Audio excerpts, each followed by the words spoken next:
எல்லோருக்கும் வணக்கம். இதுவரைக்கும் நமது சேனலை சப்ஸ்கிரைப் செய்யாதவர்கள் செய்து கொள்ளும்படி கேட்டுக்கொள்கின்றோம். இன்று சிவவாக்கியருடைய வாழ்க்கை வரலாறை பார்க்க போகின்றோம். சிவவாக்கிய சித்தர் பிறக்கும் போதே சிவ சிவ என சொல்லிக்கிட்டு பிறந்தார். அவருக்கு சிவன் மேலே அளவி பிரியம். கருவில் திருவாய்க்கப்பெற்று அப்படின்னு சொல்கிற மாதிரி சிவனுடைய அருளை கருவிலேயே வாங்கி வெளியே வந்தவர். அவர் சிவா சிவா சிவ சிவ என்று சொல்லிக்கிட்டே சிவனை ரொம்பவும் ஆர்வம் கொண்டு சிறு பிராயத்திலேயே நேராக காசியம்பதிக்கு பொருட்கள் நடந்து செல்கிறார். அங்கே காசியம்பதியில் தன்னுடைய ஞானத்தை வளர்த்துக்கிறதுக்காக குருவை தேடுகின்றார். அது ஆசிரியர் வாயிலாக அவருக்கு ஒரு ஞானம் கிடைக்கிறது.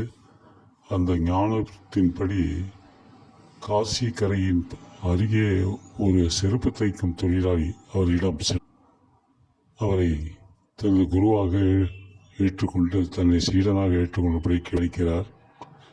அப்பொழுது குருவும் நானும் உன்ன மாதிரி தான் ஒரு சீடனை எதிர்பார்த்து கொண்டிருக்கின்றேன் அப்படின்னு சொல்லி அவர்கிட்ட பழகிய பக்கத்தில் போட்டு உட்கார சொல்கிறார்.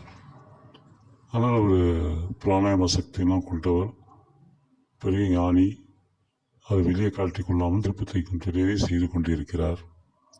அப்பொழுது காலையிலிருந்து மாலை வரைக்கும் அந்த தொழிலை செய்து அதை வாங்கி செல்லும் பக்தர்களுக்கும் அந்த செருப்பை வாங்கி செல்லும் அவருக்கு கையில் காசு கொடுக்கும் போது அந்த காசை மாணவன் புதிதாக சேர்ந்த சிவவாக்கியம் இதை கொடுத்து என் தங்கை கங்கையில் இருக்கா, அவள்கிட்ட கொண்டு அந்த காசை கொடு அப்படின்னு கொடுத்தோன்னே சரின்னு அதை எடுத்துகிட்டு போய் அவர் கங்கை நீரில் கொடுக்க நினைக்கும் போது அதிலிருந்து ஒரு கை வெளியே வரும். கங்கை நீரிலிருந்து அதில் அந்த காசை வைப்பார்.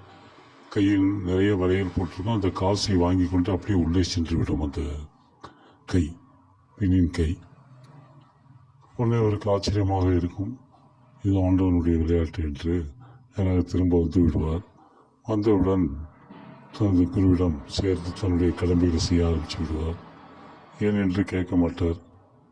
அதுக்கு பிறகு வீட்டுக்கு புறப்படும் போது நான் அவசரப்பட்டேன், அந்த காசை தங்கிட்டு கொடுத்தில்ல, அது இந்த செருப்பு தைக்கும் தொழிலாளர்கள் இந்த தோல் பை அதில் தண்ணி நிரப்பி வச்சுருப்பாங்க. அந்த தண்ணியில் கேளு, நீ அங்கே போட்ட கங்கையில் போட்ட காசு இந்த தங்கச்சிக்கிட்ட அந்த தோல் பையில் கேளும்பார்.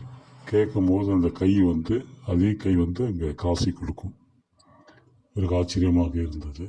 இப்படியாக பல நாள்கள் கழிந்து அவர் நீ எல்லாம் கற்றுக்கிட்டே இருந்தால் உனக்கு குருவுடைய காணிக்கன்னு சொல்லி இது கொடுக்குறார். பெய் சுரைக்காயும் சிறிது மண்ணும் கொடுத்து, இந்த பெய் சுரைக்காய் உனக்கு யார் நன்றாக சமைத்து தருகிறார்களோ அந்த பெண்ணை நீ திருமணம் செய்து கொள் அப்படின்னு சொல்லி ஆசீர்வாதம் பண்ணிட்டார்.